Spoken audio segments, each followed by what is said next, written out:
Hello good morning सबैजनालाई स्वागत छ मेरो यो नयाँ भ्लगमा तपाईहरुलाई। म चाहिँ आज बाख्रा लिएर जंगलतिर आछु। बाख्रा हेर्नु, बाख्रा गोठाला। हाम्रोतिर गोठाला भन्छ, हजुरतिर के भन्छ है जानकारी गराउन होला। म चाहिँ आज बाख्रा लिएर जंगलमा आछु बाख्रा चराउन। यी झोलामा पानी हालेर ल्याछु। यस्तो छ चराचुरुङ्गी कराहान, चराचुरुङ्गीको चिरचिरे आवाज हैन सुन्न पाइन्छ। रमाइलो चिसो मौसम, हिँड्दाखेरि चाहिँ गर्मी नै हुन्छ। जंगलमा काँराले घोच्छ, यस्तो हुन्छ है। देख्नुस् काँराले घोच्छ, जंगलमा आगो लागि भएर कालो लाग्छ। यस्तो छ यो। पानी प्यास लाग्यो गाइस, पानी खान पर्यो हैन। यस्तो कालो भयो हेर्नु त, कपडा यस्तो भयो, कालो भयो। आगो लागेसम्म पानी ल्याएर आएको थिएँ मैले घरदेखि गाइस। पानी यस्तो ल्याउनु पर्छ, नत्र भने सकिन्न पानी हुन्न। 2 बोतल पानी बोकेको छु, एउटा चाहिँ बिस्कुट ल्याएको छु। अब पानी र बिस्कुट हल्का खान्छु, त्यसपछि ट्याक्क हुन्छ। च्याट्ट पार्ने है गाई जो अम्म बाउ बाख्रा राख्नु, बाख्रा यहाँ मार भयो।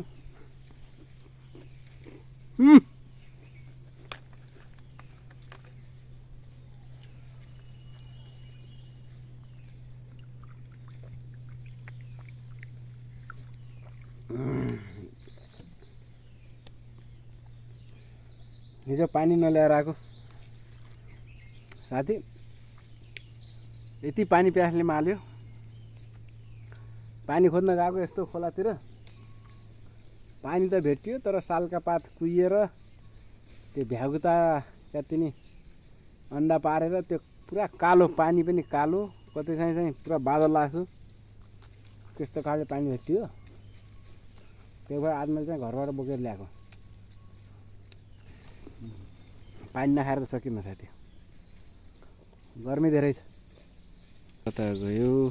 यस्तै हो हाम्रो यो गाउँ, पर्छ त तलतिर यो है।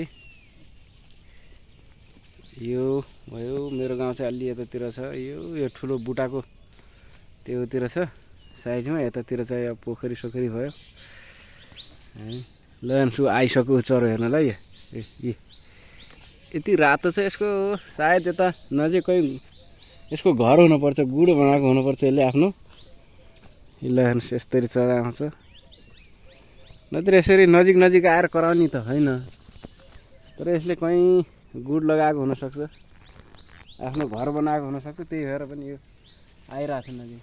ओह ल त यस्तो छ, यो रातो छ, रातो चरा छ। त्यतिर माथि यो माथि पुरै फाँट छ, यो सर्लो फाँट छ। उता गएपछि अलि ओह्रालो झर्नुपर्छ, फेरि अर्को तुइदाङ भन्ने आउँछ। यस्तै हो गाउँले जीवन, बाख्रा चराउने बस्ने, के गर्ने साथी, यस्तै हो है। ल बाँकी चाहिँ मैले फेरि त्यहाँ माथि निस्केपछि मैले त्यो माथिको देखाउँछु तपाईहरुलाई। हाम्रो माथि यो हामीले लेक भन्छौँ है, माथिमा हामीले लेक भन्छौँ। अब त्यो लेक हामीले त्यहाँ नामाकरण गरेर चाहिँ कोटको डाँडो भन्छौँ। पहिल्यैदेखि बुढापाकाहरूले नै त्यही भन्दै आएको भएर कोटको डाँडो त्यो चाहिँ हजुरलाई देखाउने छु म। यस्तो छ फाँटसम्म त्यो मिलाउने भनेपछि त्यहाँ फुटबल ग्राउन्ड, क्रिकेट खेल्नको लागि ग्राउन्ड, मैदानहरू प्रशस्त मात्रामा फालाफाल पुग्छ। जतिवटा बनाउँछ भने पनि पुग्छ, त्यति ठुलो मैदान छ। यहाँ माथि चाहिँ पानी सानी पाउँदैन, पानी सानी नपाउने भए भएर त्यहाँ त्यति उपयुक्त छैन। पानी नभएपछि अब सबै कुराको अब समस्या समाधान हुँदैन। मेन भनेको पानी हुनुपर्छ, त्यसको लागि बाटो छैन। अब पानी यहाँ तल त छ, यत्रो ड्याम छ है यो तल, यहाँ तल ड्याम छ। तल पानी भएर के गर्ने, यहाँ माथि पानी पाउँदैन, गाह्रो छ। बाँकी म उही माथि गएर देखाउने छु है अहिलेलाई भने।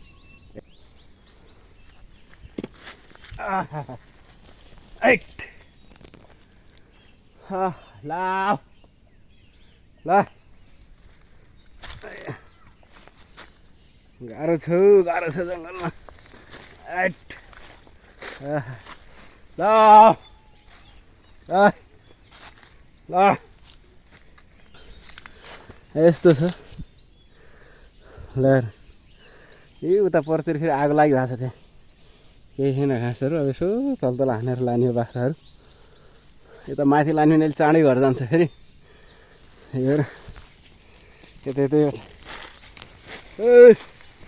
तल तलै नै तल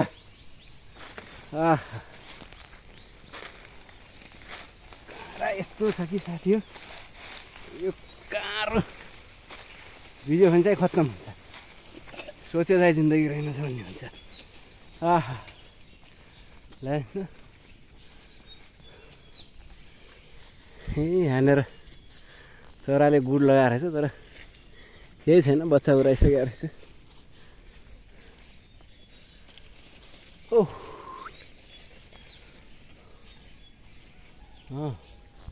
उहाँ चराले झाड ल्याएर आएको छ साथीले गुड बनाउँदैछ कतातिर ल है यो आगो लागेको ठाउँ हेर्नुहोस् यस्तो छ होइन आगो लागेको ठाउँ आगो नलागेको ठाउँ हेर्नु कति हरियो छ आगो लगाएर यस्तो छ यति कोर्छ यो आगो लागेको यो छेक्राले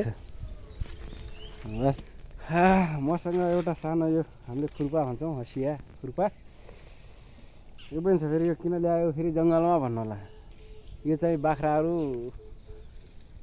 त्यहाँ अब झाडीमा जङ्गलको अब त्यो उसमा जान्छ धेरै घाँस खोज्नलाई त्यस्तोमा चाहिँ लहराहरूमा अल्झियो भनेपछि त्यसलाई निकाल्नको लागि चाहिँ यो खुर्पा ल्याएर आएको हो होइन ल हेर्नुहोस् अब यस्तामा अब के खान्छ नि केही खान्छ खालियो गरिरहेको छ लडेको छ लडाइँ खेलेको छ यस्तो कोर्छ नि साथीहरूले ओहो पुरै छोडिन्छ सुकेको झ्याक्राले पाक हिँड घाँसबातिर हिँड अब किन घाँस नभएको ठाउँमा के खान्छ आगो लागेर सबै खरानी भइसक्यो चाहिँ हाम्रो यतातिर चाहिँ सालका रुख खासै त्यति ठुला चाहिँ हुँदैनन् है साथीहरू ल यही यस्ता रुख छ नि अधिकांश यसमा चाहिँ साल र साज छ अनि ढौँटी भन्छ तिनैका रुख मात्रै छन् नि प्रायः जस्तो साज छ यसमा यतातिर छ सालहरू यो खोलाको ढिकढाकमा होइन तलौ त्यो पोखरी हो त्यो सिँचाइ ड्यामको हो त्यो यति गहिरो छ त्यसमा यति गहिरो छ तर के गर्नु बोट अहिलेसम्म कसैले हालेको पनि छैन त्यहाँ बिचमा चाहिँ रुखहरू सुकिया भएर ठुटा ठाटी त्यसले गर्दाखेरि पनि होला नहालेको त्यो पर पोल्ट्री फार्म भयो त्योदेखि नै टिन लगाएको तल स्कुल देखिन्छ खौसापुरको यस्तै छ साथी मेरो गाउँले जीवन यस्तै छ मेरो गाउँले जीवन यस्तै छ हेर्नुहोस् तपाईँहरूको कस्तो छ कमेन्ट गरेर भन्नु होला गोठाला सटला जान मन लाग्छ रमाइलो गर्न मन लाग्छ नि आउनु होला है बाख्राहरू छन् गोठाला जङ्गलसँगै है कति रमाइलो छ लगाएर कि मैले जुन डाँडो भन्थेँ नि माथि लेखमा छ भनेर यही होला हेर्नु यस्तो छ यहाँ केही गर्नुपर्छ थोरै मिलायो भने मात्रै पनि यसको के ग्राउन्ड बनाउने फुटबल ग्राउन्ड बनाउने हो कि क्रिकेट ग्राउन्ड बनाउने हो कि अरू केही बनाउने हो कि छ म तपाईँहरूलाई देखाउँछु हाम्रो यता बस्ती चाहिँ बस्दैन माथि पहाडमा होइन ल हेर्नुहोस् अब मैदान ल हेर्नुहोस् के ग्राउन्ड भन्छ यति ठुलो छ यो यति ठुलो छ कुरै छोड्दैन सर्लकै